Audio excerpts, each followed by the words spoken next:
Brasileiros vão à Ucrânia como voluntários para ajudar na defesa do país. E você vai ver também. Ucrânia e Rússia se encontram amanhã para mais uma rodada de negociação de paz. Drama humanitário. Mais de 5.000 pessoas morreram em Mariupol, a cidade mais destruída da Ucrânia. Aumentam os casos de síndrome respiratória aguda grave no público entre 5 e 11 anos. Mercado financeiro volta a elevar previsão e agora estima a inflação de 6,86% em 2022. Cerejeiras marcam a chegada da primavera no Japão e encantam os turistas.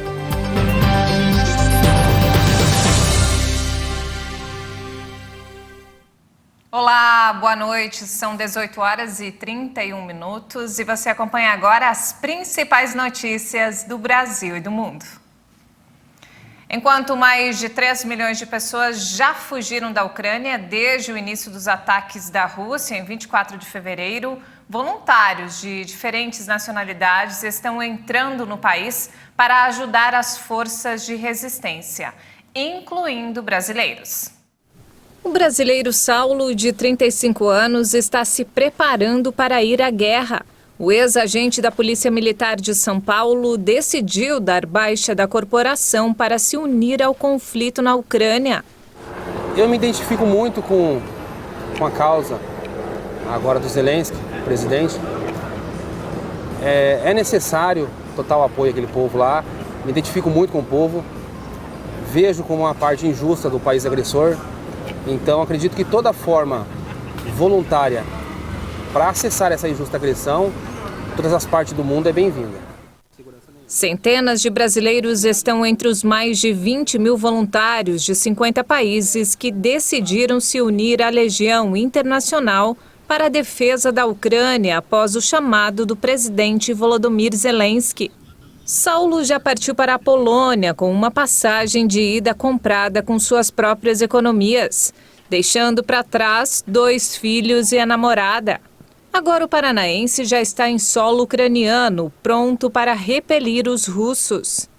Hoje, dia 26 de março de 2022. Leandro Galvão, um ex-militar brasileiro de 49 anos que integrou a Legião Estrangeira no Afeganistão, serve atualmente no exército ucraniano nos subúrbios de Kiev. Ele chegou à capital ucraniana vindo da Estônia, onde mora para defender a democracia. O que mais me choca aqui é o ataque feito por parte da Rússia à sociedade civil, a prédios residenciais, a cidadãos civis desarmados, a pessoas que estão andando pela rua são atacadas, ataques a shopping aqui aos arredores de Kiev, muitas crianças perderam a vida, idosos, mulheres, e é por isso que eu vim aqui lutar em prol da democracia ucraniana. Nós somos acolhidos de braços abertos, com muita alegria e com muitos agradecimentos. O consulado da Ucrânia em São Paulo afirmou que não há nenhum tipo de ajuda para aqueles que querem ir ao combate. E Ucrânia e Rússia se encontram amanhã para mais uma rodada de negociação de paz. Desta vez, a Turquia vai mediar as conversas. O presidente Zelensky já sinalizou que pode ceder uma questão-chave: a neutralidade. O encontro será com representantes dos 2 países sem a presença dos líderes. E o principal ponto para tentar um acordo de paz é transformar a Ucrânia em um país neutro e sem armas nucleares. Para o presidente da Turquia, Erdogan, que conversa com os líderes dos 2 países, a maior dificuldade para um acordo entre as nações são as questões territoriais, que envolvem a Crimeia anexada pela Rússia e a região separatista de Donbass. A Ucrânia tem afirmado que não vai reconhecer a concessão de territórios. Em uma entrevista a jornalistas russos independentes, o presidente ucraniano disse que para chegar a um acordo de paz, o país renunciaria à ambição de se juntar à OTAN, a aliança militar do Ocidente, razões por trás da invasão russa. Zelensky falou que a proposta teria que ir para referendo e precisaria de garantias. Ele quer que países ocidentais se comprometam a apoiar a Ucrânia. Esse será o primeiro encontro presencial em mais de 2 semanas. As conversas devem começar entre hoje e amanhã e será mediada pelo presidente turco, que enfatizou seu desejo de um cessar-fogo. Por enquanto, o Kremlin descarta um encontro entre o presidente russo Vladimir Putin e o presidente ucraniano Volodymyr Zelensky. Alega que é preciso avançar mais nas negociações. Enquanto isso, a Rússia voltou a bombardear a Ucrânia na noite de ontem. Os ataques se concentraram mais na região oeste do país.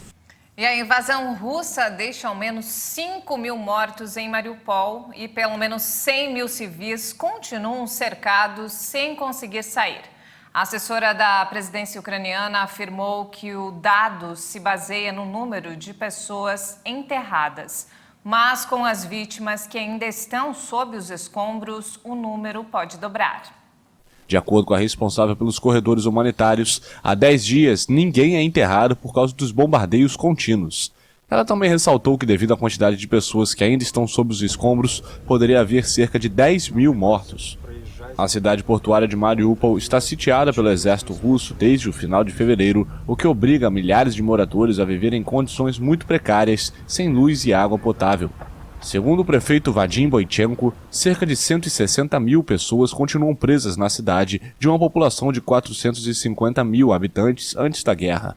Quase 2 semanas depois do bombardeio do teatro da cidade, ainda não se sabe o destino de centenas de civis que haviam se refugiado no local. A prefeitura, citando testemunhas, disse que temia 300 mortos.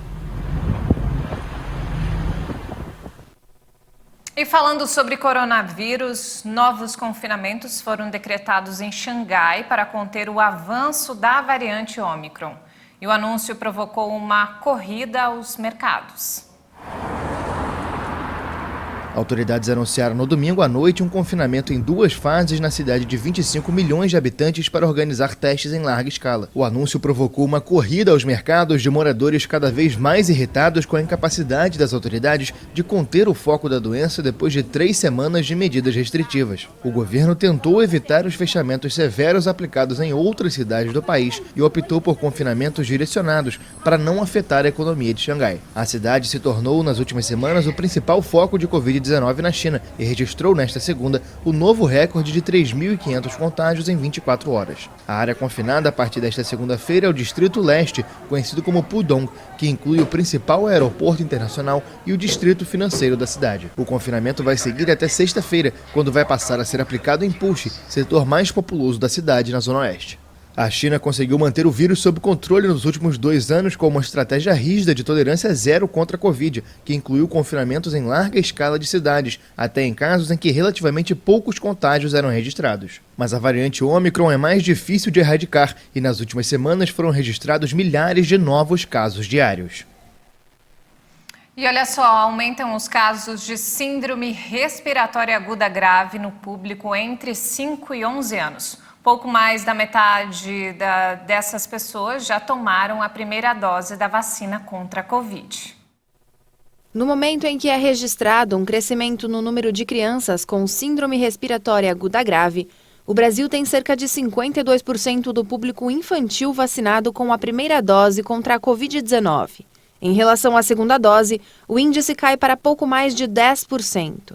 De acordo com o último boletim Infogripe, divulgado pela Fundação Oswaldo Cruz, o país registrou um aumento de 216% na média móvel de casos de síndrome respiratória entre crianças de 5 a 11 anos.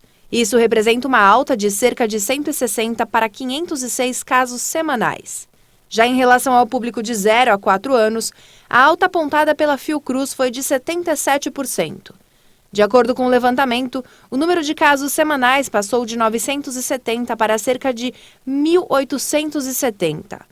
Esse crescimento se deu entre a primeira semana de fevereiro e a semana epidemiológica de 13 a 19 de março. Segundo a Fundação, os dados levam em conta todos os vírus associados a síndromes respiratórias agudas graves. A alta aconteceu durante o retorno do ano letivo presencial. Para isso, os pesquisadores relatam a importância de evitar aglomerações e de ações como o uso de máscara e álcool em gel. Para quem tem mais de 5 anos, a vacina contra a Covid também é altamente recomendada. E um novo estudo israelense indicou que a 4ª dose da vacina contra a Covid reduziu a mortalidade pela doença em quase 80%. A dose de reforço da vacina da Pfizer contra a Covid reduz o risco de morte pelo vírus em 78%. Foi o que revelou um estudo com base em dados de mais de 500 mil de pessoas entre 60 e 100 anos de idade. O estudo, de caráter preliminar, foi realizado pelo Departamento de Medicina Comunitária de Clalit, em conjunto com 2 centros acadêmicos israelenses. As análises aconteceram entre janeiro e fevereiro deste ano, quando a variante Ômicron já era dominante, e focaram nas taxas de mortalidade entre a população que recebeu a 4ª dose e aqueles que receberam apenas a 3ª dose. Diante da expansão da cepa contagiosa Ômicron, Israel começou a vacinar pessoas com mais de 60 anos com a 4ª dose no início de janeiro. E hoje são mais de 747 mil pessoas que receberam esse reforço. Neste momento, a mortalidade no país é relativamente baixa, mas há preocupação entre as autoridades de saúde, pois nas últimas semanas ela vem aumentando ligeiramente. E veja a seguir, mercado financeiro volta a elevar previsão e agora estima inflação de 6,86% em 2022. E ainda, as cerejeiras marcam a chegada da primavera no Japão e encantam os turistas. Nós voltamos em instantes. Até já!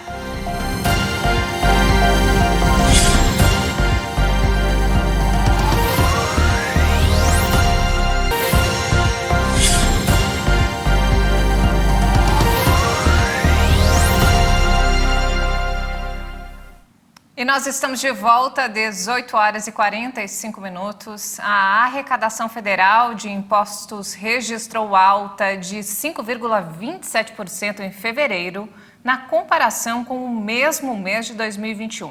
E chegou a 148 bilhões e 664 milhões de reais. É o maior resultado para o mês na série histórica da Receita Federal, que se iniciou em 1995. O resultado de fevereiro ficou mais próximo das previsões do mercado captadas na pesquisa Prisma Fiscal. As projeções ficaram em 145 bilhões de reais, uma diferença de 2,5% em comparação com o dado efetivo. Sem correção inflacionária, a arrecadação mostrou elevação de 16,37% perante fevereiro de 2021. A Receita Federal destaca o desempenho dos principais indicadores macroeconômicos para justificar o resultado da arrecadação federal em fevereiro. Um deles é o aumento real de 6,7% na arrecadação do PIS/COFINS, influenciado pelos setores financeiro e de combustíveis. Houve também aumento real de 26,3% no IOF, especialmente em operações de crédito para pessoas jurídicas e em títulos e valores mobiliários. Outro fator importante foi o aumento real de 57,8% no imposto de renda retido na fonte sobre capital, em função dos rendimentos maiores para fundos e títulos de renda fixa. A Receita destaca ainda aumento real de 38,2% nas receitas do imposto de renda pessoa física, influenciado pelos ganhos de capital na alienação de bens. Considerando somente as receitas administradas pela Receita, houve elevação real de 3,45% ante fevereiro de 2021, somando 142 bilhões e 594 milhões de reais. Já a receita própria de outros órgãos federais teve aumento real de 79,77% na comparação com o ano antes. No ano, a arrecadação chegou a 383 bilhões e 983 milhões de reais, alta real de 12,92% sobre o mesmo período em 2021 e nominal de 24,68%. E o governo anunciou hoje a saída do ministro da Educação, Milton Ribeiro. Ele pediu exoneração após uma reunião com o presidente Jair Bolsonaro. Ribeiro ocupava o cargo desde julho de 2020 e foi o 4º ministro da Educação da atual gestão. Levantamento divulgado hoje pelo Instituto de Pesquisa Econômica Aplicada, IPEA, sinalizou que a retomada do mercado de trabalho está se consolidando no Brasil, com a expansão da população ocupada e com efeitos sobre a redução do desemprego. Os pesquisadores do IPEA observaram que em janeiro deste ano, o contingente de ocupados no país ultrapassou 94 milhões de trabalhadores, atingindo o patamar semelhante ao do período pré-pandemia, quando alcançava 94 milhões e meio em janeiro de 2020. Em relação ao mesmo mês do ano passado, a população ocupada aumentou 8,1%, tornando-se o principal fator responsável pela queda de 3,3 pontos percentuais da taxa de desocupação, que caiu de 14,7% em janeiro de 2021 para 11,4% em janeiro deste ano, o menor patamar registrado desde abril de 2016. O recuo do desemprego foi mais intenso na região sudeste, onde a taxa de desocupação caiu 3,9 pontos percentuais de 2020 para 2021, passando de 15,1% para 11,2%.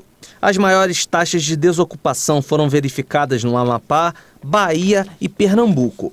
O IPEA também constatou que o maior recuo na desocupação ocorreu na faixa dos trabalhadores mais jovens, cuja taxa de desemprego caiu 6,2 pontos percentuais entre o 4º trimestre de 2020 e o de 2021, passando de 29% para 22,8%.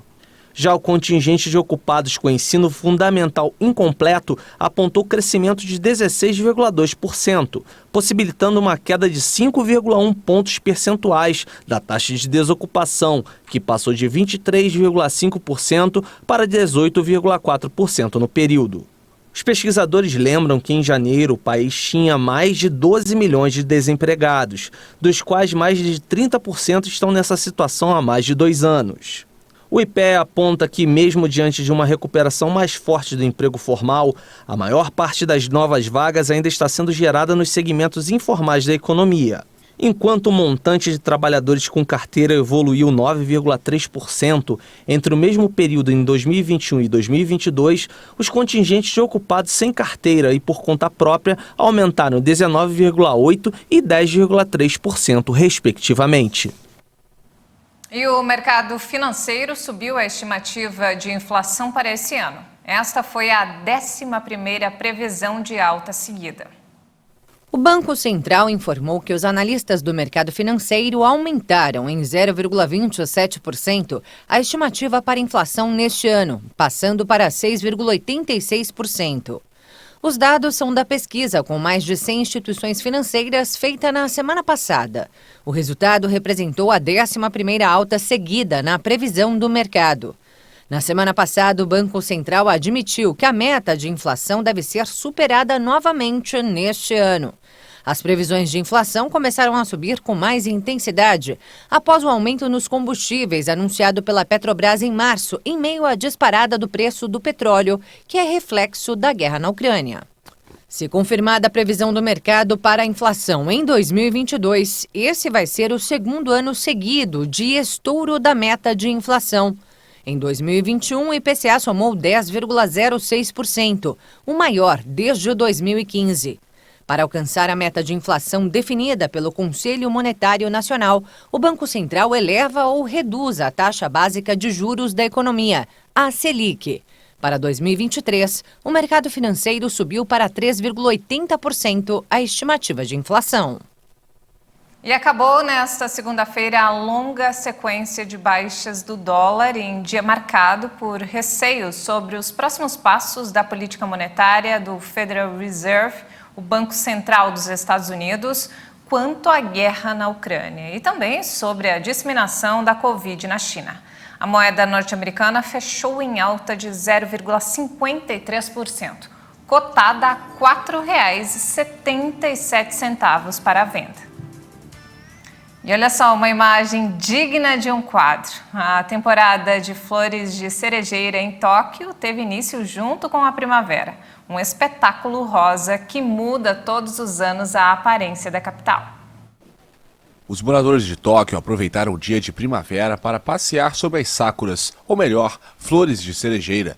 A palavra também expressa em japonês a beleza feminina, a renovação e a esperança. A floração da árvore é um símbolo do país e acredita-se que existam 600 espécies diferentes no arquipélago. Este ano, a contemplação das flores aos poucos volta à normalidade.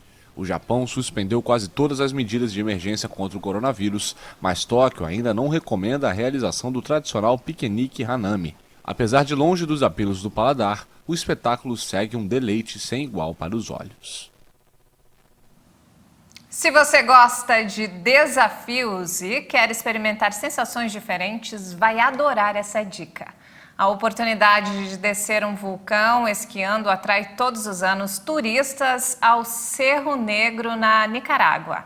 Os aventureiros se lançam do alto do vulcão sobre pranchas que podem alcançar 80 km por hora.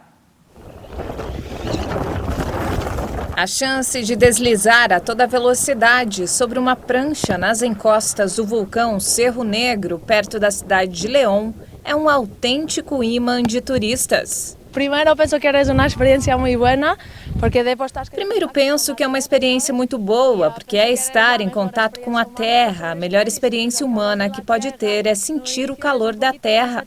No início é cansativo, depois, quando chega, dói a perna, mas quando chega lá embaixo é perfeito. Quer ir de novo e de novo. O Cerro Negro, de 728 metros de altura, está localizado na Cordilheira de Los Maríbios e faz parte da chamada Rota dos Vulcões, que inclui vários colossos ativos na região do Pacífico. Ele não emite fumaça, teve 23 erupções, a última significativa em 1999. É muito interessante, é uma experiência única. É muito interessante, é uma experiência única, só pode ser feita em alguns lugares do mundo e por isso é muito interessante. Há muitos vulcões aqui na América Central, mas essa experiência é só aqui na Nicarágua, em León. É muito interessante, muita adrenalina, gostei muito. O retorno dos turistas é um alívio para as famílias da região. O setor foi duramente atingido tanto pela pandemia de Covid-19 quanto pela crise política que a Nicarágua enfrenta desde 2018. Cerca de 12 comunidades assentadas nas encostas do vulcão, com uma população de 500 mil pessoas, trabalham de forma direta ou indireta no setor turístico. Os visitantes pagam cerca de $30, o equivalente a quase R$150, pelo transporte ao local, trajes de proteção, pranchas e instruções para um deslizamento seguro. Que bacana, hein? Lembrei da minha infância lá no Rio Grande do Sul, quando eu andava com aqueles carrinhos de madeira. E não temos mais tempo, essa edição fica por aqui. Mais informações ao longo da nossa programação. E se quiser rever as nossas reportagens, acesse o canal Hit Notícias no YouTube. Obrigada pela companhia e uma ótima noite para você.